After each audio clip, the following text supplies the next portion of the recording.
നമ്മളുടെയൊക്കെ ഒരു ഏർലി ചൈൽഡ്ഹുഡിൽ നമ്മളുടെ ഒരു ഹാപ്പിനെസ് ആയിട്ട് നമുക്ക് തോന്നിയിട്ടുള്ളത് നമ്മളുടെ ആ ഒരു ഫേവറേറ്റ് ആയിട്ടുള്ള ഒരു ടോയ് കാർ കിട്ടാൻ വേണ്ടിയിട്ടായിരിക്കും, അല്ലെങ്കിൽ ഒരു ഫേവറേറ്റ് ആയിട്ടുള്ള ഒരു ചോക്ലേറ്റ് കിട്ടാൻ വേണ്ടിയായിരിക്കും എന്നുള്ളതാണ്. പക്ഷേ കുറച്ചുകൂടി വലുതായി കഴിയുമ്പോൾ ഒരു 20s ഒക്കെ എത്തിക്കഴിയുമ്പോൾ ആയിരിക്കും നമ്മൾ മനസ്സിലാക്കുന്നത് ഒരു ടോയ് കാറോ അല്ലെങ്കിൽ ഒരു ചോക്ലേറ്റോ ഒന്നുമല്ല നമ്മളുടെ ഹാപ്പിനെസ്സിനെ ഡിഫൈൻ ചെയ്യുന്നത് എന്നുള്ളത്.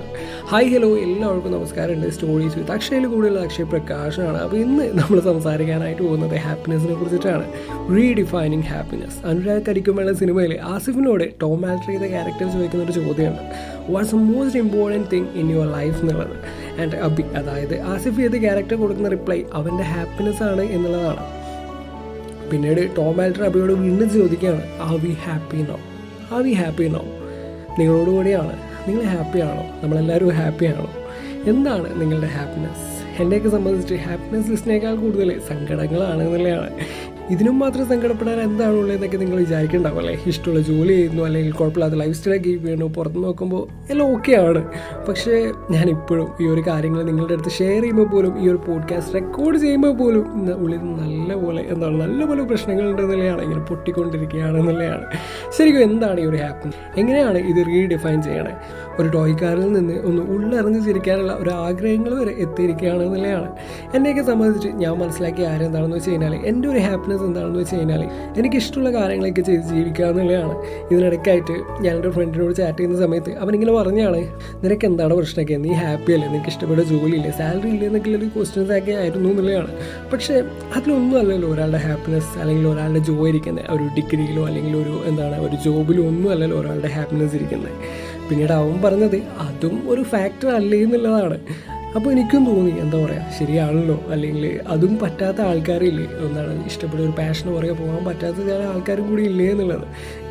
അപ്പോൾ ഓർക്കുമ്പോൾ ആഗ്രഹിച്ച കാര്യങ്ങളൊക്കെ ഒരു ഭാഗത്ത് ഇങ്ങനെ ശരിയായി വരുന്നുണ്ട്. അപ്പോൾ അവിടെ ഞാൻ ഓക്കെയാണ്. പക്ഷേ എവിടേക്കോ ഒരു ഹാപ്പിനെസ് ഇല്ലാണ്ടായി പോയ പോലെ, അല്ലെങ്കിൽ ഹാപ്പി അല്ല എന്നുള്ള തോട്ട്സൊക്കെ കയറി വന്നു എന്നുള്ളത്. ഏതോ ഒരു ഗ്രേറ്റ് ഫിലോസഫറോ സൈക്കോളജിസ്റ്റോ എങ്ങാണ്ട് പറഞ്ഞൊരു കാര്യമാണ്, നമ്മൾക്ക് എല്ലാവർക്കും 2 ലൈഫാണ് എന്നുള്ളത്. ആരാന്ന് കറക്റ്റ് എനിക്ക് ഓർമ്മയില്ല. അപ്പോൾ പുള്ളിക്കാരൻ ഇങ്ങനെ പറഞ്ഞത്, അതായത് ഒന്ന് നമ്മളുടെ ഈ ഒരു റിയാലിറ്റി, ഈ ഒരു റിയൽ ലൈഫ് എന്നുള്ളത്, മറ്റൊന്ന് നമ്മളുടെ ആസ്പിറേഷണൽ ലൈഫ്. നമ്മൾ ആസ്പയർ ചെയ്യുന്ന ഒരു ലൈഫ്, നമുക്ക് ഇങ്ങനെ ആവണം എന്ന് നമ്മൾ ആസ്പയർ ചെയ്യാമല്ലോ, അങ്ങനെ ഒരു ലൈഫ്. അപ്പോൾ ഇതിൽ നടക്കുന്ന പല കാര്യങ്ങളും നിങ്ങൾക്ക് ഓക്കെ അല്ല എന്ന് തോന്നുന്നത് നിങ്ങളുടെ ആസ്പിറേഷൻ ലൈഫിൽ ജീവിക്കുന്നതുകൊണ്ടാണെന്നുള്ളതാണ്. അങ്ങനെ ജീവിക്കരുത് എന്നല്ല ഞാൻ പറഞ്ഞത്. ആസ്പിറേഷൻസും ഫാൻറ്റസീസും ഒക്കെ ഉണ്ടായാൽ മാത്രമേ ലൈഫ് ആകൂ. നിങ്ങൾ ഡ്രീം ചെയ്താൽ മാത്രമേ ഡ്രീം റിയാലിറ്റിയിലേക്ക് കൊണ്ടുവരാനായിട്ട് പറ്റൂ. പക്ഷേ അതുപോലെ തന്നെ ഇപ്പോൾ ഉള്ള ഈ ഒരു കറൻറ്റ് സിറ്റുവേഷനിൽ ഗ്രേറ്റ്ഫുൾ ആയിരിക്കുക എന്നുള്ളതാണ്. ആ ഒരു മൊമെൻറ്റ്സൊക്കെ എൻജോയ് ചെയ്യാനുള്ള കാരണങ്ങൾ കണ്ടെത്തുക എന്നുള്ളതാണ് ഏറ്റവും ഇമ്പോർട്ടൻ്റ് ആയിട്ടുള്ള ഒരു കാര്യം എന്ന് പറയുന്നത്. ഹാപ്പിനെസ്സിന് ഒരു ഡെഫിനേഷൻ, അല്ലെങ്കിൽ ഒരു ഫ്രെയിം വർക്ക് പറയുകയാണെന്നുണ്ടെങ്കിൽ 5 ഡിഫറെൻറ്റ് ആസ്പെക്ട്സ് ആണ് പറയുന്നത്. അപ്പോൾ ഫസ്റ്റ് വൺ എന്ന് പറയുന്നത് സ്പിരിച്വൽ വെൽബീയിങ് ആണ്. മീനിങ് ഫുൾ ആയിട്ടുള്ള ഒരു ലൈഫ് നമുക്ക് ലീഡ് ചെയ്യാനായിട്ട് പറ്റുന്നുണ്ടോ എന്നുള്ളത്, ഈ ഒരു മൊമെൻറ്റിൽ പ്രസൻറ്റ് ആയിരിക്കാൻ നമുക്ക് പറ്റുന്നുണ്ടോ എന്നുള്ളത്. സെക്കൻഡ് വൺ എന്ന് പറയുന്നത് ഫിസിക്കൽ വെൽബീയിങ് ആണ്. നമ്മുടെ ഫിസിക്കൽ ഹെൽത്തൊക്കെ പ്രോപ്പറായിട്ട് മെയിൻറ്റെയിൻ ചെയ്യുക എന്നുള്ളത്, അതിൽ ഹാപ്പി ആയിരിക്കുക എന്നുള്ളത്. മൈൻഡ് ആൻഡ് ബോഡി കണക്ഷനൊക്കെ ഉണ്ടല്ലോ. ആൻഡ് തേർഡ് വൺ എന്ന് പറയുന്നത് ഇൻ്റലക്ച്വൽ വെൽബീയിങ് ആണ്. ഡീപ്പായിട്ടുള്ള കാര്യങ്ങളൊക്കെ എൻഗേജ്ഡ് ആയിരിക്കുക എന്നുള്ളത്, അല്ലെങ്കിൽ പുതിയ കാര്യങ്ങളൊക്കെ എക്സ്പ്ലോർ ചെയ്യുക, പുതിയ എക്സ്പീരിയൻസ് ഒക്കെ ഉണ്ടാക്കിയെടുക്കുക, അതിലുള്ള ലെസൺസ് ഒക്കെ പഠിക്കുക എന്നൊക്കെ ഉള്ളത്. ഫോർത്ത് വൺ എന്ന് പറയുന്നത് റിലേഷണൽ വെൽബീയിങ് ആണ്. നമ്മളുടെ കൂടെയുള്ള ആൾക്കാരായിട്ട് ഒരു കൺസ്ട്രക്റ്റഡ് റിലേഷൻഷിപ്പ് നർച്ചർ ചെയ്ത് പോകുക എന്നുള്ളത്. ഫാമിലി ആവട്ടെ, ഫ്രണ്ട്സ് ആവട്ടെ, വർക്ക് ചെയ്യുന്ന സ്ഥലത്തെ കൊളീഗ്സ് ആവട്ടെ, എല്ലാവരുമായിട്ട് ഒരു നല്ല ഹെൽത്തി റിലേഷൻഷിപ്പ് കീപ്പ് ചെയ്യുക എന്നുള്ളത്. And the last one is emotional wellbeing. നിങ്ങളുടെ ഓരോ ഇമോഷൻസിനെയും നിങ്ങൾ ആക്സെപ്റ്റ് ചെയ്യുക എന്നുള്ളത്, അതിൽ വറീഡ് ആവേണ്ട ആവശ്യമൊന്നുമില്ല എന്നുള്ളത്, അതിലെപ്പോഴും പ്രൗഡായിരിക്കുക എന്നുള്ളത്, അതിൽ ഹാപ്പി ആയിരിക്കുക എന്നുള്ളത്. നിങ്ങൾക്ക് നിങ്ങളുടെ ഇമോഷൻസിൻ്റെ പേരിൽ, നിങ്ങളുടെ ഫീലിങ്സിൻ്റെ പേരിൽ ഒരു ബാഡ് തോട്ട് ഉണ്ടാവേണ്ട ആവശ്യമൊന്നുമില്ല. സത്യം പറഞ്ഞാൽ ഇത്രയും കാര്യങ്ങളൊക്കെയാണല്ലോ നിങ്ങളാക്കി മാറ്റുന്നത് എന്നുള്ളതാണ്. ആ ഒരു കാര്യം നിങ്ങൾ മനസ്സിലാക്കുക എന്നുള്ളതാണ്. അപ്പോൾ ഈ പറഞ്ഞ 5 ആസ്പെക്ട്സ് ഉണ്ടല്ലോ, നിങ്ങൾ ചെയ്യുന്ന ഓരോ കാര്യവും ഈ പറഞ്ഞ 5 ഡിഫറെൻറ്റ് ആസ്പെക്ട്സിനെ പോസിറ്റീവ്ലി ആണോ ഹെൽപ്പ് ചെയ്യുന്നതെങ്കിൽ it means you are happy or you found the happiness എന്നുള്ളതാണ്. അപ്പോൾ ഇതെങ്ങനെ നമുക്കിടയിൽ വർക്കൗട്ട് ആവുന്ന കൂടി നമുക്ക് നോക്കാം. നിങ്ങളോട് തന്നെ കുറച്ച് ക്വസ്റ്റ്യൻസ് ചോദിക്കുക എന്നുള്ളതാണ്. ഡെയിലി മോർണിംഗ് എണീക്കുമ്പോൾ ഒന്ന് ആലോചിച്ച് നോക്കുക, നമ്മൾ ഇന്ന് ചെയ്യാൻ പോകുന്ന കാര്യങ്ങൾ നമ്മളുടെ സ്പിരിച്വൽ വെൽബീങ്ങിനെയും ഫിസിക്കൽ വെൽബീങ്ങിനെയും ഇൻ്റലക്ച്വൽ, റിലേഷണൽ, ഇമോഷണൽ വെൽബീങ്ങിനെയൊക്കെ എങ്ങനെയായിരിക്കും എഫക്റ്റ് ചെയ്യാൻ പോകണേ എന്നുള്ളത്, നമ്മൾ എത്രമാത്രം അവിടെ ജോയ് കണ്ടെത്തും എന്നുള്ളത്. ഒരു പോസിറ്റീവ് തോട്ടാണ് കേട്ടോ പറഞ്ഞത്, ഒരു ആസ്പിറേഷനാണ്, ഒരു ഫാൻറ്റസിയൊക്കെയാണ്. മോർണിംഗ് തന്നെ വന്നേക്കുന്നത് എന്നുള്ളത്. രാവിലെ എണീക്കുന്നു, എന്ന് നടക്കാൻ പോകുന്ന കാര്യങ്ങളെപ്പറ്റി ചിന്തിക്കുന്നു, അപ്പോൾ ഉള്ള ആ ഒരു നടന്നു കഴിഞ്ഞാലുള്ള നമ്മുടെ ആ ഒരു ഫേസിൽ എക്സ്പ്രഷൻസ് അല്ലെങ്കിൽ നമ്മുടെ ആ ഒരു ഫീലിങ്സ് ഒക്കെ എങ്ങനെയായിരിക്കുന്നത് ഫാൻറ്റസൈസ് ചെയ്തിട്ട് അപ്പോൾ ആ മൊമെൻറ്റിൽ നമ്മുടെ മുഖത്ത് വരുന്ന ആ ഒരു ചിരിയും അങ്ങനെ ആ ഒരു ചിരി കൊണ്ട് നമ്മൾ ആ ഒരു ഡേ അങ്ങ് സ്റ്റാർട്ട് ചെയ്യുന്നു എന്നുള്ളത്. ആ ഡേ ഫുള്ള് എന്താ പറയുക, നമ്മൾ നാച്ചുറലി അതിന് വേണ്ടിയിട്ട് വർക്ക് ചെയ്യാനായിട്ട് തുടങ്ങുന്നുള്ളത്, ആ ഒരു ഹാപ്പിനെസ്സിന് വേണ്ടിയിട്ട് വർക്ക് ചെയ്യാനായിട്ട് തുടങ്ങുന്നുള്ളത്, ചെയ്യുന്ന ചെറിയ ചെറിയ കാര്യങ്ങളിൽ പോലും ഒരു ജോയ് കണ്ടെത്തുന്നുള്ളത്.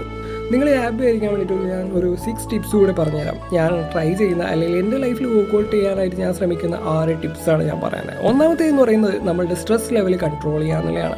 അതിൽ മെയിനായിട്ട് ചെയ്യേണ്ടത് നിങ്ങളുടെ ടൈം നിങ്ങളുടെ പ്രോപ്പറായിട്ട് മാനേജ് ചെയ്യുക എന്നുള്ളതാണ്. റെഗുലറായിട്ട് എക്സസൈസ് ചെയ്യുക, നിങ്ങൾക്ക് വേണ്ടി നിങ്ങൾക്കൊരു മീ ടൈമിന് വേണ്ടിയിട്ട് നിങ്ങൾക്ക് വേണ്ടി തന്നെ ഒരു ടൈം മാറ്റി വയ്ക്കുക എന്നുള്ളത്. മുന്നേ ഒരു എപ്പിസോഡിൽ പറഞ്ഞ പോലെ ജേർണിംഗ് ഒക്കെ സ്റ്റാർട്ട് ചെയ്യുക എന്നുള്ളത്, അത് ഫോളോ ചെയ്യുക എന്നുള്ളത്. സ്ട്രെസ്സിന് പുറമെ ആങ്സൈറ്റി ഇഷ്യൂസൊക്കെ ഉള്ളവരാണെന്നുണ്ടെങ്കിൽ നിങ്ങൾ ബ്രീത്തിങ് എക്സസൈസ് കൂടെ മാക്സിമം ഫോളോ ചെയ്യുക എന്നുള്ളത്. സെക്കൻഡ് ടിപ്പ് എന്ന് പറയുന്നത് എൻജോയ് യുവർ സെൽഫ് എന്നുള്ളതാണ്. അതിപ്പോൾ ഓരോ ആൾക്കാർക്കും ഓരോ ഡിഫറെൻറ്റ് ആയിട്ടുള്ള കാര്യങ്ങളായിരിക്കും അല്ലേ. ചില ആൾക്കാർക്ക് അത് നിങ്ങളുടെ ഫ്രണ്ട്സിൻ്റെ കൂടെ സംസാരിച്ചിരിക്കുക, കറങ്ങാൻ പോവുക, സ്പോർട്സ് കാണുക, ഇങ്ങനെയുള്ള കുറേ കാര്യങ്ങളൊക്കെ ആയിരിക്കും എന്നുള്ളതാണ്. അല്ലെങ്കിൽ നിങ്ങളുടെ ഫേവറേറ്റ് ആയിട്ടുള്ള ഒരു ഹോബി അല്ലെങ്കിൽ നിങ്ങളിൽ കോൺഫിഡൻ്റ് ആയിട്ടുള്ള കാര്യങ്ങളുണ്ടല്ലോ, അപ്പോൾ അങ്ങനെ നിങ്ങളെ എൻഗേജ്ഡ് ആക്കി നിൽക്കുന്ന നിങ്ങളെ ഹാപ്പി ആക്കുന്ന കാര്യങ്ങളൊക്കെ ചെയ്യുക എന്നുള്ളത്. ആൻഡ് എന്നെയൊക്കെ സംബന്ധിച്ച് ഞാൻ എൻജോയ് ചെയ്യുന്നതും ഞാൻ സ്ട്രഗിൾ ചെയ്യുന്നതും സെയിം ഒറ്റയ്ക്ക് ഇരിക്കുക എന്നുള്ള ഒരു കാര്യം തന്നെയാണ്. എന്താ പറയുക, ചില സമയത്തൊക്കെ ഒറ്റയ്ക്ക് ഇരുന്ന് ഒരുപാട് സ്വപ്നങ്ങളൊക്കെ കാണുകയും ചില സമയത്ത് ഒറ്റയ്ക്ക് ഇരുന്ന് ഒരുപാട് പൊട്ടിക്കരയൊക്കെ ചെയ്യാവുന്നതാണ്. ഞാൻ വീട്ടിലുള്ള സമയത്ത് ഭയങ്കരമായിട്ട് എൻജോയ് ചെയ്തുകൊണ്ടിരുന്ന ഒരു കാര്യമായിരുന്നു ഇത്. ഇപ്പോൾ കാലിക്കറ്റ് എത്തിയ പിന്നെ ഒരു മീ ടൈം എന്ന് പറയാനായിട്ടുള്ളത് ഒന്ന് ഓഫീസിലേക്ക് വരുമ്പോഴും പോകുമ്പോഴുള്ള ആ ഒരു നടത്തമാണ്, ആ ഒരു 10-15 മിനിറ്റുകൾ മാത്രമാണ്. അപ്പോൾ ആ സമയത്ത് ഞാനിങ്ങനെ നടന്നുകൊണ്ട് ആലോചിക്കും, അയ്യോ എന്താ പറയുക, ചില സമയങ്ങളൊക്കെ അതിങ്ങനെ റെക്കോർഡ് ചെയ്യും. പിന്നീട് കുറച്ച് ദിവസം കഴിഞ്ഞിട്ട് ഇങ്ങനെ ഗാലറി എടുത്ത് നോക്കുമ്പോൾ അതിൽ റെക്കോർഡ് ചെയ്തിട്ടുള്ള വീഡിയോസിലൊക്കെ എങ്ങനെയാണ് ഞാനുള്ളതെന്നും അതിൻ്റെ റിക്കവർ ആയ ഞാൻ എങ്ങനെയാണെന്നൊക്കെ ഇങ്ങനെ ആലോചിച്ചിട്ട് ഇങ്ങനെ ഇരിക്കുന്നുള്ളത്. ചിലപ്പോൾ ഒരു പ്രൗഡ് ഫീലിംഗ് തോന്നും, ചിലപ്പോൾ ഭയങ്കര മോശമായിട്ട് ഇതൊക്കെ തോന്നും. ഇങ്ങനെ ഈ ഒരു സൈക്കിൾ ഇങ്ങനെ ഒരു ലൂപ്പ് പോലെ ഇങ്ങനെ കണ്ടിന്യൂ ചെയ്യുന്നു എന്നുള്ളത്. ആൻഡ് ചില സമയത്തൊക്കെ എങ്ങനെയും ഒന്ന് വീട്ടിൽ പോകണമെന്നൊക്കെ തോന്നിയിട്ടുണ്ട്. ആരോടെങ്കിലും ഒക്കെ സംസാരിക്കണമെന്നോ ഞാൻ ഓക്കെ ആവണമെന്നൊക്കെ. അയ്യോ പറഞ്ഞു വീഡിയോ എത്തിയല്ലേ. സങ്കടം പുറത്തിലേക്ക് ആയിട്ട് ഷോക്ക് അടിച്ച് പോയിട്ടുണ്ടാവും എന്നറിയാം. സോറി, ടിപ്സിലേക്ക് വരാം. തേർഡ് ടിപ്പായിട്ട് പറയുന്നതെന്ന് വെച്ച് കഴിഞ്ഞാൽ നിങ്ങളുടെ സെൽഫ് എസ്റ്റീം ബൂസ്റ്റ് ചെയ്യുക എന്നുള്ളതാണ്. പല സിറ്റുവേഷൻസിലായിട്ട് നിങ്ങളുടെ സെൽഫ് വർത്തിനെ തന്നെ ഡൗട്ട് ചെയ്ത സമയങ്ങളുണ്ടായില്ലേ, അതിൽ നിന്നൊക്കെ മാറിയിട്ട് നിങ്ങളിൽ തന്നെ പ്രൗഡായിരിക്കുക എന്നുള്ളത്. ഞാൻ ഒരു സിമ്പിൾ കാര്യം പറയട്ടെ. നിങ്ങൾ നിങ്ങളുടെ ബെസ്റ്റ് ഫ്രണ്ടിൻ്റെ അടുത്ത് സംസാരിക്കുന്ന സമയത്ത് നിങ്ങൾ അവരെ ഡീമോട്ടിവേറ്റ് ചെയ്യാറുണ്ടോ? ഇപ്പോൾ ഒരു ജോബിന് ട്രൈ ചെയ്തത് കിട്ടാണ്ട് നിൽക്കുമ്പോൾ ഞാനൊന്നിനും കൊള്ളൂല എന്നുള്ള തോട്ട്സൊക്കെ വരുന്നില്ലേ, നിങ്ങൾ നിങ്ങളുടെ ഫ്രണ്ട്സിനോട് അങ്ങനെ പറയും? ഒരിക്കലും ഇല്ല അല്ലേ. നിന്നെ കൊണ്ടൊന്നും പറ്റില്ല എന്നോ അല്ലെങ്കിൽ നിന്നെ കൊണ്ടൊന്നിനും കൊള്ളൂല എന്നൊക്കെ നിങ്ങൾ നിങ്ങളുടെ ഫ്രണ്ട്സിൻ്റെ അടുത്ത് പറയില്ലല്ലോ, നിങ്ങളുടെ ബെസ്റ്റ് ഫ്രണ്ടിൻ്റെ അടുത്ത് പറയില്ലല്ലോ. പകരം നമ്മളെന്താ പറയുക, ഓക്കെ ഇത് പോട്ടടാ, കുഴപ്പമില്ല, നീ അടിപൊളിയല്ലേ, അല്ലെങ്കിൽ നെക്സ്റ്റ് ജോബ് ട്രൈ ചെയ്യാമെന്നൊക്കെയാണ് നമ്മൾ പറയുക, നെക്സ്റ്റ് ടൈം ട്രൈ ചെയ്യാമെന്നൊക്കെയാണ് നമ്മൾ പറയാമെന്നുള്ളത്. അത് തന്നെയാണ് എനിക്ക് പറയാനായിട്ടുള്ളത്. നിങ്ങളുടെ ബെസ്റ്റ് ഫ്രണ്ടിൻ്റെ അടുത്ത് എങ്ങനെയായിരിക്കുന്നോ അതുപോലെ തന്നെ നിങ്ങളോടും ആ ഒരു കൈൻഡ്നെസ് നിങ്ങളോടും കീപ്പ് ചെയ്യുക എന്നുള്ളത്. ആൻഡ് ഫോർത്ത് വണ്ണായിട്ട് പറയുന്നത് ഹെൽത്തി ലൈഫ് സ്റ്റൈൽ കീപ്പ് ചെയ്യുക എന്നുള്ളതാണ്. എന്തെങ്കിലും ഒരു ബാഡ് സിറ്റുവേഷൻ ഉണ്ടായിക്കഴിഞ്ഞാൽ തന്നെ നേരെ ആൽക്കഹോളിൻ്റെ ഡ്രഗ്സിൻ്റെയൊക്കെ പിറകിൽ പോകാനുള്ള ടെംപ്റ്റേഷൻസൊക്കെ നമ്മൾ പല ആൾക്കാർക്കും കണ്ടിട്ടുണ്ട്. ഈവൻ ഫിലിംസിൽ പോലും നമ്മൾ കണ്ടുവരുന്ന എങ്ങനെയാണല്ലോ. അപ്പോൾ അതാണ് ശരിയെന്നൊക്കെ വിചാരിച്ചിട്ട് നമ്മൾ അതിലേക്ക് തിരിയുന്ന കുറേ ആൾക്കാരൊക്കെ ഉണ്ട്. അപ്പോൾ അതൊക്കെ മാക്സിമം ഒഴിവാക്കുക എന്നുള്ളതാണ്. നിങ്ങൾക്ക് മാത്രമേ നിങ്ങളെ കൺട്രോൾ ചെയ്യാനായിട്ട് പറ്റൂ എന്നുള്ള കാര്യം നിങ്ങൾ മനസ്സിലാക്കുക എന്നുള്ളതാണ്. ഇപ്പോൾ പലരും ഈ ഡ്രഗ്സിനെയൊക്കെ നോർമലൈസ് ചെയ്യുന്നതായിട്ട് നമുക്ക് കാണാനായിട്ട് പറ്റും. അതൊക്കെ എന്തിനാണ് എന്നാണ് എനിക്ക് മനസ്സിലാവാത്തത്. എന്തായാലും ഇതിൻ്റെ ഒന്നും ആഫ്റ്റർ എഫക്ട്സ് ഒന്നും അറിയാത്തതുകൊണ്ടൊന്നും അല്ലല്ലോ. And it's always better that you stop.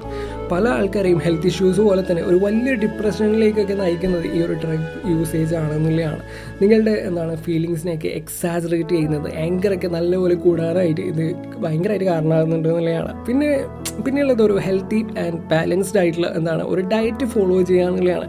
Junk ഫുഡ്സൊക്കെ ഒരു ലിമിറ്റ് ചെയ്യുക എന്നുള്ളത്, ഹെൽത്തി ഫുഡ്സ് കഴിക്കുക എന്നുള്ളതൊക്കെ അത് നിങ്ങളുടെ ബ്രെയിനിൻ്റെയും ബോഡീൻ്റെയൊക്കെ വർക്കിന് നല്ല രീതിയിൽ ഹെൽപ്പ് ചെയ്യും. റെഗുലറായിട്ട് എക്സസൈസ് ചെയ്യുക, മെഡിറ്റേറ്റ് ചെയ്യുക എന്നുള്ളതൊക്കെ, പ്രോപ്പർ സ്ലീപ്പ് മെയിൻറ്റെയിൻ ചെയ്യുക എന്നുള്ളത്, ഡെയിലി 7 to 8 hours എങ്കിലും നിർബന്ധമായിട്ട് ഉറങ്ങുക എന്നുള്ളത്.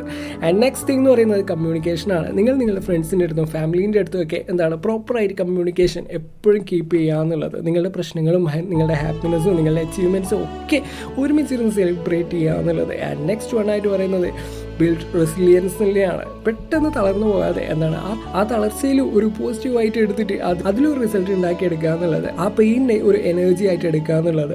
എന്നെയൊക്കെ സംബന്ധിച്ചിട്ട് ഞാൻ ഒരു ഹൈ അനുഭവിക്കുന്നത് ഈ ഒരു ഹാർഡ് ടൈംസിലാണെന്നുള്ളതാണ്. ഹാർഡ് ടൈമിൽ ഞാൻ ചെയ്യുന്ന കാര്യങ്ങൾ കൊണ്ടാണെന്നുള്ളതാണ്. ഈവൻ ഞാൻ ചെയ്ത റീൽസ് ആയാലും അതിലേക്ക് ഇത്രയും പെയിൻ ഫീൽ ചെയ്യുന്നത് ഓൾറെഡി ഞാൻ ആ പെയിനിലായതുകൊണ്ടാണെന്നുള്ളതാണ്. ആ ഒരു പെയിൻ ആ ഒരു ടൈമിൽ ഞാൻ നേരെ കയറി ഷൂട്ട് ചെയ്യുന്നതുകൊണ്ടാണെന്നുള്ളതാണ്. സത്യം പറഞ്ഞ് ഞാൻ ആ പെയിനെ ഒരു മോട്ടിവേഷനായിട്ട് എടുക്കുകയാണ്. അതുപോലെ തന്നെ പല പോയറ്റ്സും പല റൈറ്റേഴ്സും പല സിംഗേഴ്സൊക്കെ പറയുന്നത് കേട്ടിട്ടില്ല, അവരുടെ പെയിനിൽ നിന്നാണ് ആ ഒരു പോയട്രി അല്ലെങ്കിൽ ആ ഒരു ആർട്ട് ജനിക്കുന്നത് എന്നുള്ളത്. You can use your pain for many things എന്നുള്ളതാണ്.